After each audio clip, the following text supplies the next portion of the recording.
All right, so I'm not sure how many people are even off of work right now in order to watch this live, but a lot of people could watch it a little bit later. So, and I apologize for shameless going in the background because I'm sure it's kind of loud, but I can't do all this tuning on the computer with all this noise or without noise in the background. It gets a little quiet. So the page is doing well, or the group is doing well, and I love it because the group is full of a ton of really good people, respectable people from multiple vendors, people from all over the country, people from Canada, people from the United States. I do believe there might be some members in Mexico, and we want the group to grow, but we don't want it to grow in the nature that the other groups did. We want them to grow similar to how groups here where I'm from in Wisconsin have grown. There's groups here with 70, 80,000 people in them. They have huge shows, they have businesses, they have giveaways. They've created this massive car enthusiast market here in Wisconsin based on just groups. To the point where it's basically an entire community. Now, that would be hard to say that you could create something like that out of such a niche market like the Ecodiesel, seeing how only 20 or 30% of Rams are Ecodiesels, of the half tons, that is. Now, with that being said, the YouTube giveaways have worked out pretty decent, to the point where, the last one I want to say 30 or 40 people shared it. This next one I feel like we're going to get between 50 to 100, and it's going to keep on growing. With that being said, there's no reason why we can't do something similar with the page. With maybe we start off with a couple giveaways at first, and I don't even care if we move over into donations or raffles and give away much larger things. Anything from tuning to bumpers to interior parts. There's groups where they're giving away wheels. And there's no reason why this group can't really grow to that at some point. And I would like to see that. So, I'd like input from members on how we could get there, or what they would like to see, or just help adding people to the group. And like I said, I'm going to do something small when we get to 1,000 people. When we get to 1,000 people, I think we want to just give away some apparel or something. I have a lot of friends that own, vinyl companies and clothing companies and things like that. So maybe we'll put something together like that and just give it away. I want to say that my friend makes hats like these. Now, obviously, she didn't make this hat. This is a Hurley hat. You get this at Buckler or wherever. But she makes identical hats, and I'm thinking of having something made for the Ecodiesel, something similar to the Cummins hats, because the Cummins hats do look really nice, and some shirts and things like that. And maybe we'll just give that away for when we hit 1,000 members. We'll probably do it the same way, where we type in how many members we have, hit enter, and whatever number it is, we'll scroll down to that person when they join and say, here you go, here's some free shit. But I'd like to continue doing that forever, because it keeps people in the group, it keeps the group going, it keeps people friendly, things like that. I want to say the whole time we've had the group, we've only had to boot like one person from the group. Now, being we have less than 1,000 people, that makes more sense. I'm also the admin for the 4th Gen Rams discussion page, which I think is somewhere between 14 and 20,000 people now. So there's no reason why the Ecodiesel group can't grow to that point as well, and we can continue to give back to people. A lot of times the reason why we buy the Ecodiesel versus the Cummins, for most of us, and for me when I bought it, was because I couldn't afford to get a loan for a $30,000 truck that was a Cummins and have a bank actually want to give me the loan, because a $30,000 Cummins is a Cummins with 200,000 miles on it, or old as shit, or base model. So I bought the Ecodiesel Laramie because it was the best bet. It still pulled better than a Hemi. It was fully loaded, it drove nice, and it got good gas mileage. So with that being said, there's a lot of us that had the Ecodiesel trucks that don't really have the excess money laying around to buy the tuning for it, to modify it, spend $2,000 on tires, spend $2,000 on wheels and things like that. So that's where the giveaways kind of come out nice, is because the giveaways that we do will probably just be all low end stuff, because it's stuff that me as a business owner or a company is going to give away. And I'm sure there's other vendors that'll get in on it and want to give stuff away as well. It's going to be more of the drawings are going to be more of the high dollar items, because it's simple for any of us to say, you know what, I'll put $10 in. I'll put $10 in towards this, maybe to get a set of wheels, or I'll put $5 in towards this, and towards maybe I'll get a stereo, because it's very easy for us to justify $5 or $10. It's nothing different than the lottery, except for the odds are a lot closer on something like that. So with that being said, I want as many ideas as possible, and I would like people that have been in groups where they have helped manage larger groups to reach out to me, and maybe add a little bit more admins. I want to say we have 3 or 4 admins right now, who are all good quality people. We have Glenn Pearson, who has a decent sized YouTube that does unbiased reviews on tuning. We have Kyle Richardson, who doesn't own an Ecodiesel anymore, but for the longest time spent a lot of time and research on the Ecodiesel. I do believe he's also like a fluid mechanics engineer as well, and I do believe he started a business doing fitness stuff, supplements or whatever. I want to say we have another admin, Jason, I'm gonna butcher this, I think it's Beer Camp or something, who is also an admin on the other Fortune page I'm on, who also has an Ecodiesel. Now, I have my Ecodiesel, which was my only vehicle, but I also have a Cummins truck now, which was my original Cummins. So, we have the Ecodiesel for the Ecodiesel tuning, and we have the Cummins for the Cummins tuning. The Ecodiesel truck still gets driven every single day, and the guy that I have driving it, my technician, is not a nice driver. Any vehicle I've ever given him, he has completely destroyed the vehicle, because he pushes it way beyond its limits.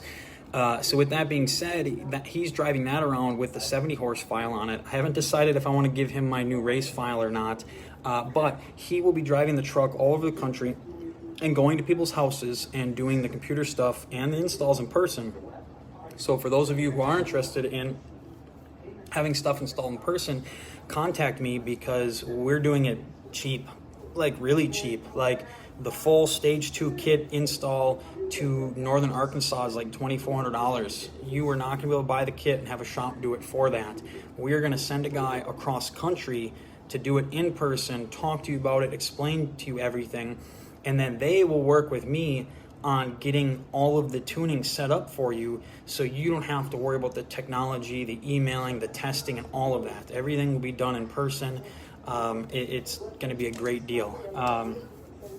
But like I said, we really want the page to grow. We'd really appreciate people sharing the page, sharing information, getting people to join, finding other quality people that have vehicles that just want to learn more about their trucks to join. We also really thank everyone for the support, because we do have a group here that is full of 800 plus people, and I've only tuned 150 Ecodiesels. Now, I have 150 Ecodiesels tuned with none of them having any issues. So, and obviously they're not all in this group, and not everyone in this group has my tuning, and that's okay, because I will recommend other companies for certain things. For the longest time, until GDE tried to come out and throw shade on us, we recommended that if you are not going to find our stuff, to find used GDE equipment and use their equipment, because they have the only tuning underneath mine that I would trust have the most changes and that is reliable. The other company that we do, I don't recommend, but if you're going to get tuning, is SFT. Now, the only issue with SFT is that they delete large portions of the tuning file that has things like codes in it. So if there is something wrong with your truck, it is hard to tell. But the tuning is, when running properly, reliable. You won't have to worry about breaking things, and the fuel mileage is pretty decent. I put HD diesel above MR tuning. I kind of put MR tuning at the bottom of the list, and it isn't just because, sorry, I'm getting different wheels put on my truck. The guy's messaging me about it. And it isn't just a bias because of their bias towards us, and it isn't because of the fact that they're Canadian.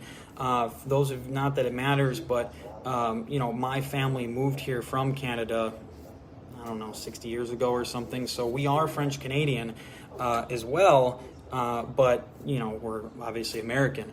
But it is mainly because of their bias towards us that we do not support going to them for any reason, and the negativity that they spread, dragging other companies, not just my companies, through the mud.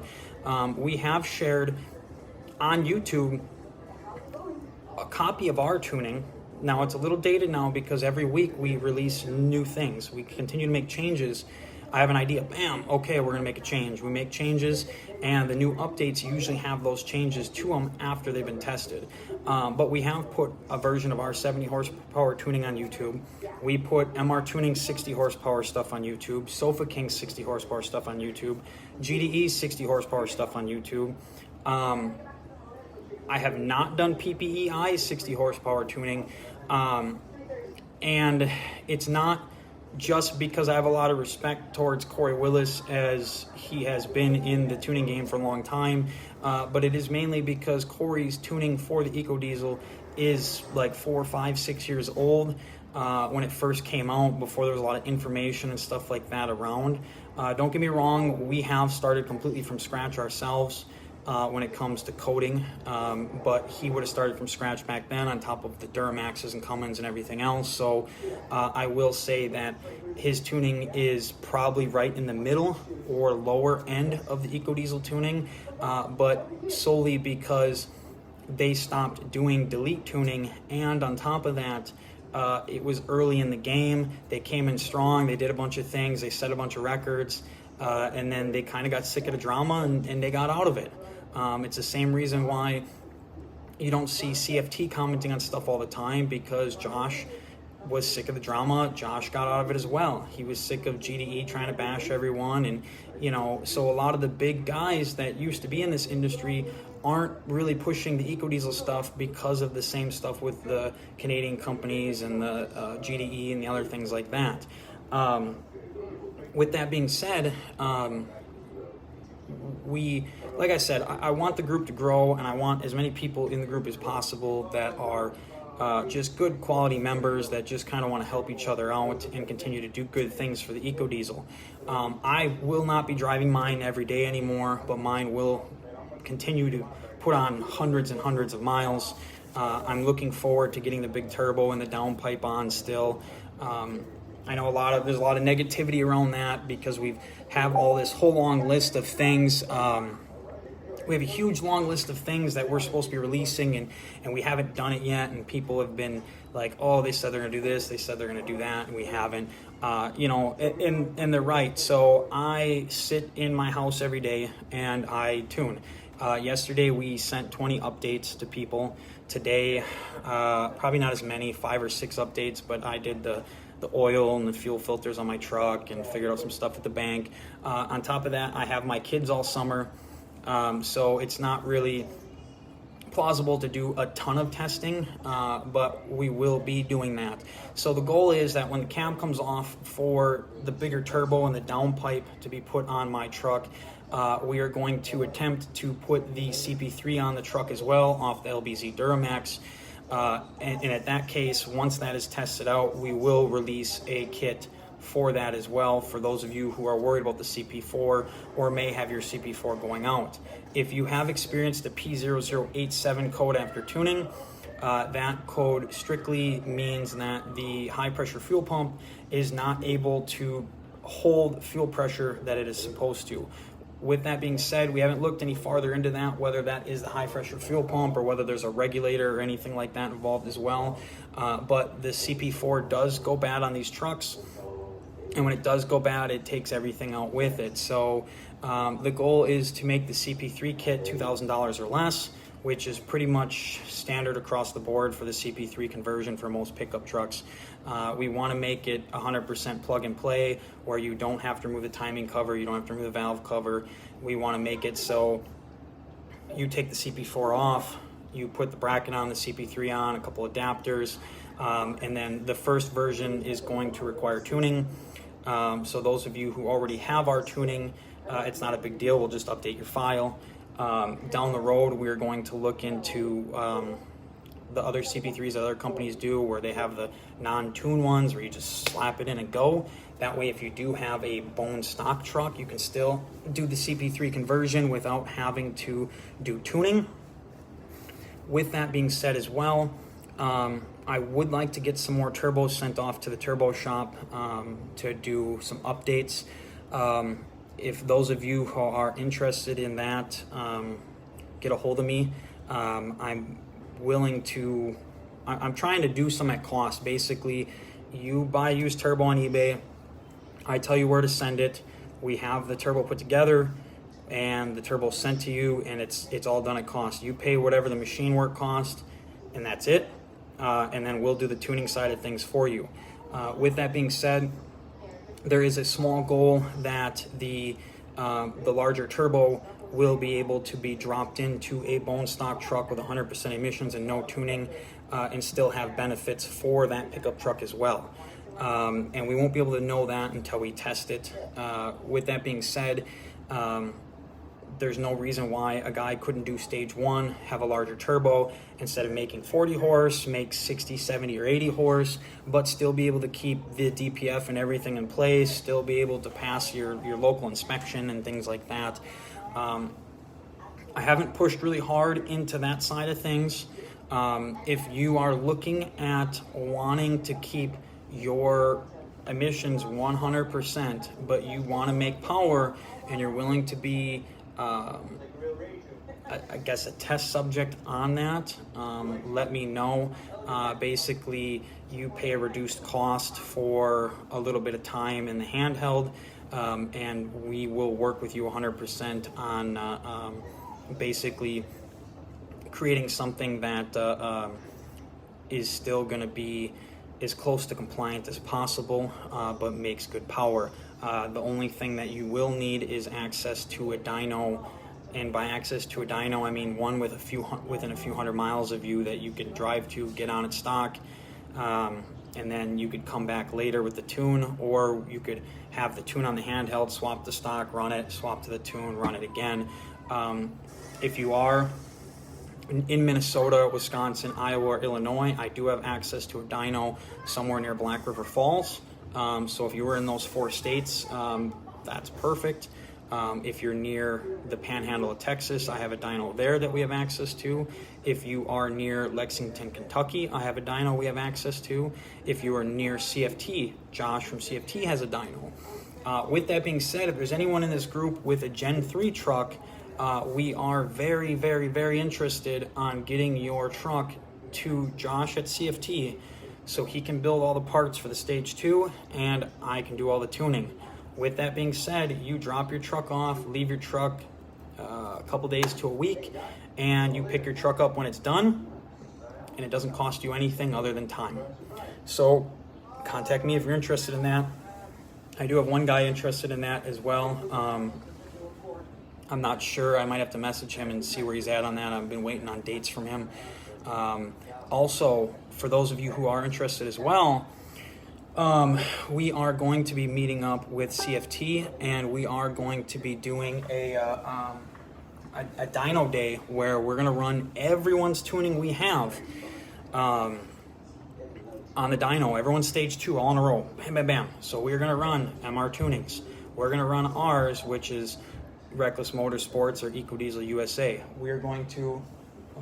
Hold on a second. Braylon, what do you need? Well, you're going to have to wait. Supper's going to be soon, okay? Supper is soon. Go play. It'll be a little bit. So supper's at like 5 something, 5:30, 6. Kids are in here at like 4:30. We need food after they've been eating all day. So anyway, so we're going to do MR tunings. We're going to do PPEI. We're going to do ours, Reckless Motorsports or Ecodiesel USA. And we're going to do any other version we have a copy of. I believe we have a copy of SFTs. We have a copy of GDEs. We need to get a copy of HD Diesel still. And there might be one or two other companies out there. But we're going to take all of their 60 horsepower tuning, one after another, run them on the trucks. And the thing is, we will run mine last because the truck will be the hottest, it'll be the most worn out, and we will run it last. And we will run MR tunings first. We will run MR tunings first when the truck is just operating, isn't run hot or anything.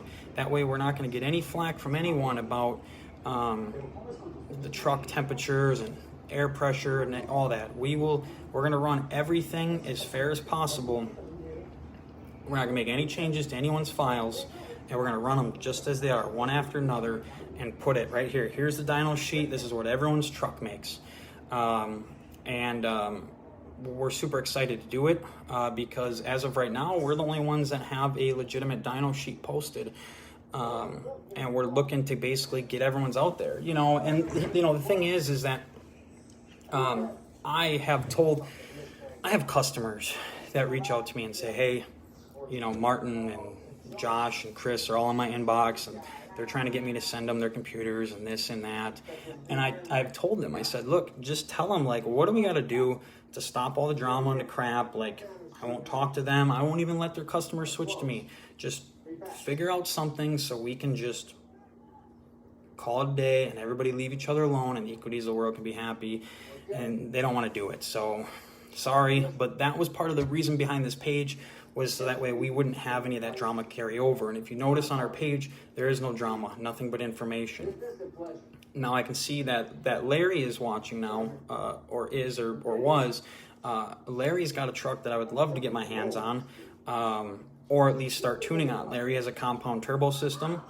It is one of the old PPEI tunes, so it is a very older, out-of-dated tuning on the truck, and we would love to get our hands on it and update it, just because there's a few vehicles that we've done tuning on for free or for cheap in order to fix an issue or to basically update something old in order to show that we can, or show that we're willing to help the community out.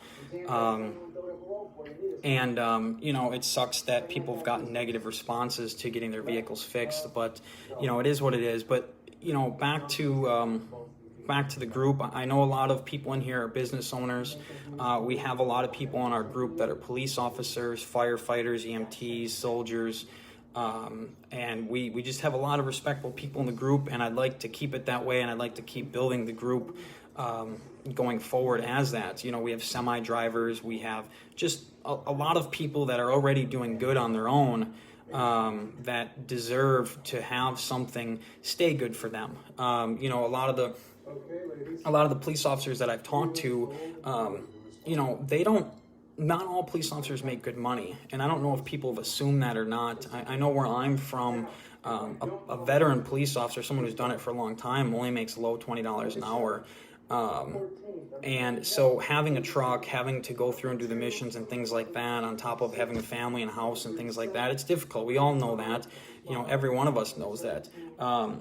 February, I had $20 in my bank account. I barely could afford to buy freaking food. So we all know what that's like, and that is the whole point of having a community that is there to help each other. And I would like the group to get to that point where, just being a member of this group, you're able to get things cheaper from other vendors. You're able to get things more affordable. You're able to break down in a state. You could be like, hey guys, I'm in Kentucky. I broke down. Can someone help me? Can someone point me in the right direction? And another group member from Kentucky could be like, hey, I'm literally right down the road. I got a trailer. I'll come get you. I'll help you out, or I'll freaking bring you a jack or whatever. And we've had luck with that in the past. With this having the big YouTube channels, we've been able to find people in states that we've been in that just watch our channel. I moved back to Wisconsin, and I walked into my buddy's garage, and there was a guy there, and he's like, holy shit. He's like, dude, I watch your YouTube channel. Like, I didn't even know you were from here. And you know, it's nice to have that kind of help. Like Glenn's in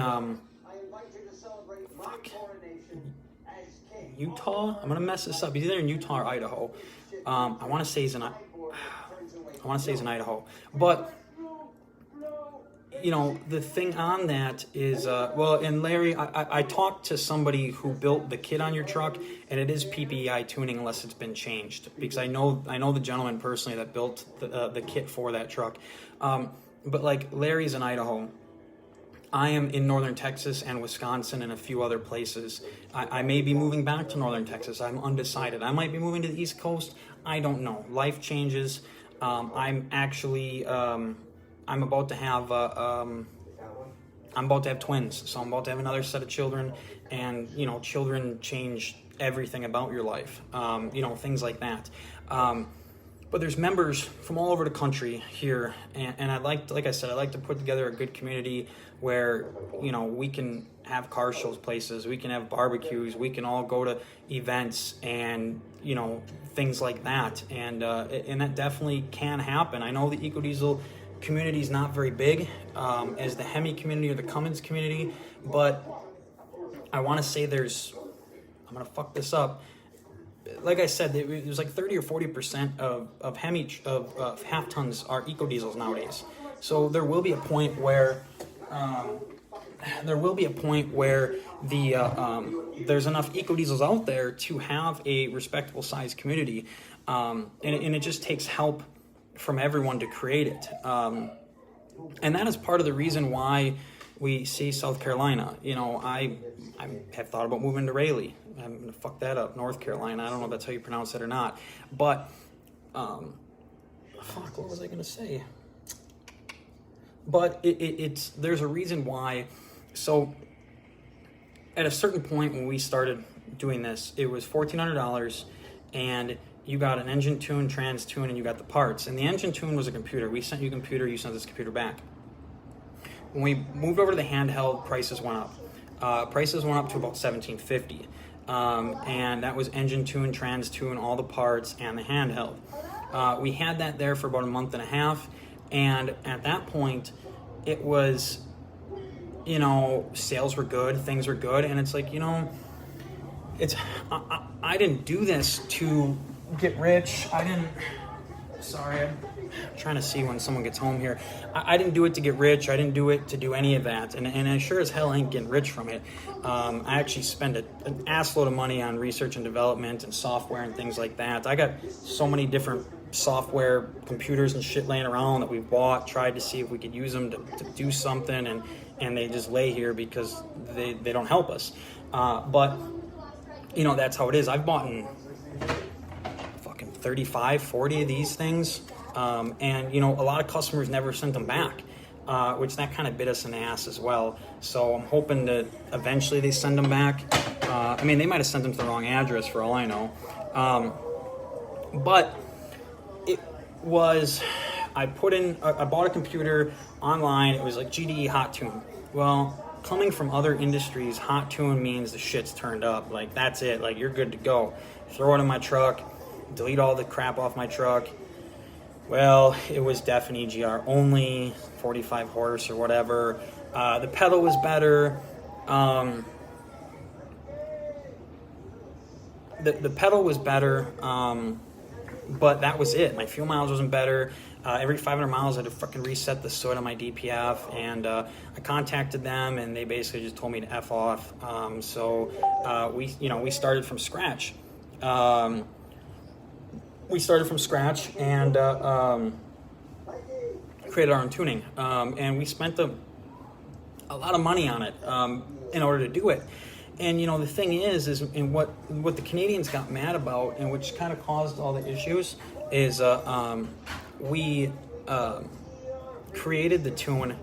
2 weeks later, we're on a dyno in Las Vegas, and we are making 70 horsepower over stock, 150 torque over stock, and basically kicked everyone else's asses in tuning, and we had been doing it for 2 weeks. And so that kind of pissed a lot of people off because they're like, oh, you just threw it together, you just threw a bunch of fuel up here. We didn't do that. We put on thousands and thousands of miles, and we didn't even release it yet at that point. So the thing is and we continue to strive to make changes and make things better at the same time, in order to make the tuning continue to get better and better and better. You'll see comments where, oh, they run too much timing, you're gonna melt your pistons and things like that. The thing is that we run roughly 10 degrees of timing on the highway, and what that means is that the fuel is sprayed 10 degrees before top dead center. Now, top dead center is the highest point of compression in a diesel engine, and then the way the diesel engine works is it's compression ignition. So that's when it's going to ignite the fuel. Now, the sooner you spray the fuel, the more spread out and atomized it is, and the hotter the fuel gets, so that way when it does compress, it burns easier. If you look at these from the factory, they're typically 5 degrees after top dead center, which is basically used for emissions. It helps heat the engine up. It helps basically create a ton of heat, because what the heat does is the heat leaves the exhaust, the heat goes down into the DPF, and the heat helps burn off all the shit inside your DPF system. It is good for emissions purposes. It's good for keeping your engine hot. The hotter your engine is, the better it burns off emissions. But it doesn't get you good fuel mileage, which is kind of redundant in the fact that the better your fuel mileage is, the better your vehicle is for the environment. And the leaner you run it, the less nitrogen. I'm gonna mess that up. I'm just gonna say NOx. The less NOx emissions you produce. So where a gasoline engine, the gasoline engine, the leaner you run it, the more NOx it produces. Where a diesel engine, the leaner you run it, the less NOx it produces. But it runs colder, and when it runs colder, it doesn't burn off shit in the exhaust pipe. So it's a catch-22, because you make the engine run a shitload hotter in order to burn off the soot, but you create more NOx emissions, which is where the DEF comes in. So then they spray DEF in order to get rid of the NOx emissions. But what nobody tells you is that NOx is actually, you can get rid of it by spraying water into the exhaust system as well. But the problem is water freezes. So I don't know if the point of using DEF was for winter purposes, or whether it was to get rid of urea, or whatever the purpose of it was. But windshield wiper fluid would do the same exact thing. You could literally tune your vehicle to run on windshield wiper fluid and swap the DEF out with windshield wiper fluid, and you're going to get rid of your NOx emissions as well. But at that point, we're just rambling on into bullshit. But like I was saying, there's a lot of negative things that you'll hear when it comes to diesel tuning, and the hard part is, for a regular person, is that we don't know much about diesels when it comes to emissions and things like that. And even somebody that tunes gas engines on a regular basis will get super confused by when you start telling them how a diesel engine works, because everything is the opposite. Diesel engines knock.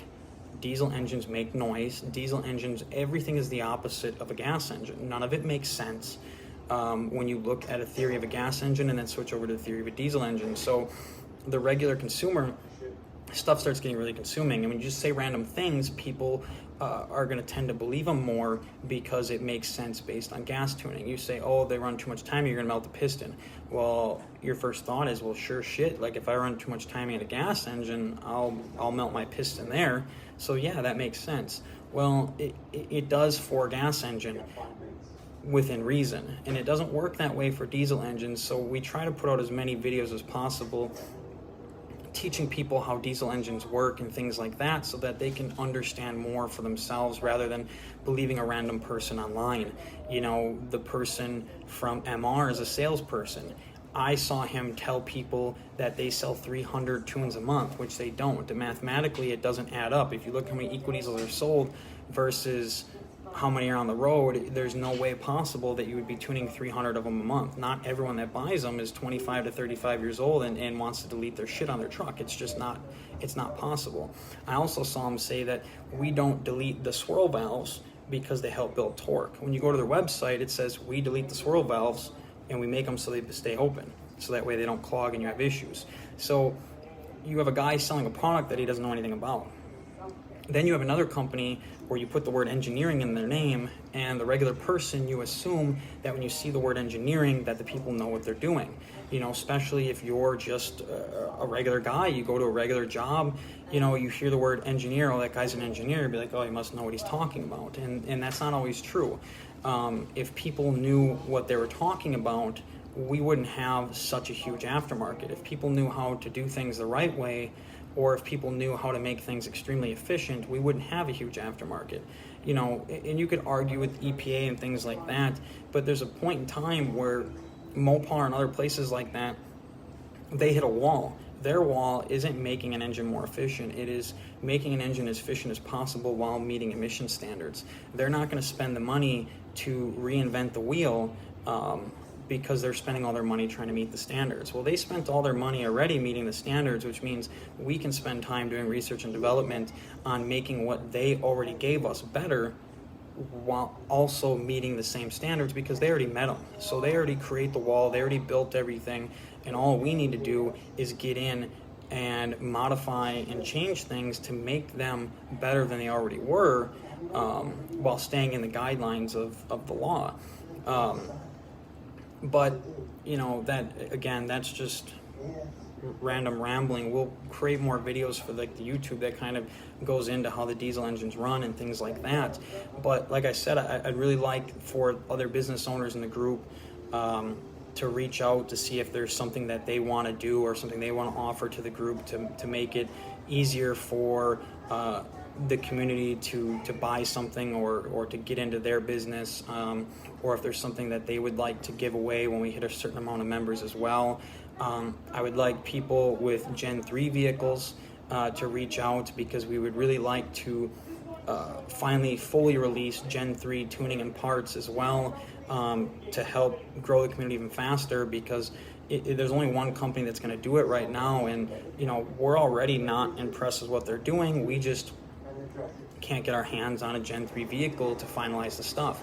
You know, I was going to go out and just straight buy a Gen 3 vehicle, but it really didn't make sense for me to go out and buy a $70,000 truck just to create a tune and a couple parts on it, when, you know, there's people that have the trucks that want to get their stuff tuned and whatnot, that we're going to do it for free. So message us and just figure something out, and we will get it done, because the sooner we get it done, the sooner more people can be part of that group of Gen 3 owners that are seeing 300 plus horsepower, 30 miles plus per gallon. Their trucks are reliable. They don't have to worry about them. I'm seeing more Gen 3 people with emissions crap showing up on their gauges than I am with Gen 2 people. Like, it's like an everyday process, and most of it is that people buy these trucks expecting to drive them like they drive a Hemi vehicle, and they get such good gas mileage they don't want to beat on them, and so they don't beat on them. They get really good gas mileage. They let them idle a lot and things like that, and then they start having DEF issues and DPF issues and EGR issues. So I would like people to reach out if they can, so we can go ahead and take care of that. And Larry, if you have the ability to send me your computer, please do, because that would be the easiest way to do it, so that way we can get a copy of what you already have, and then we can send it back with a handheld, so that way you don't lose what you already have, because the handheld reads your calibration ID but doesn't read your file, which means we get a stock file, which means you lose everything that's already there. But if we can read your computer, we can send it back with a handheld, we can keep the file that you have, and we can build off what you already have and make it better rather than starting from scratch. But I think I'm going to wrap this video up here. But like I said, I'd like to really push to do the giveaway at 1,000 members, and then from there maybe 2,000, and maybe we do small giveaways at every increment until we hit 10, and then we start doing big ones every 5,000 people after that, or just keep offering, you know, coupons through vendors to people and just to help things out. So I'm gonna call it end here. We got to get supper going for the kids and whatnot, so everybody have a good night.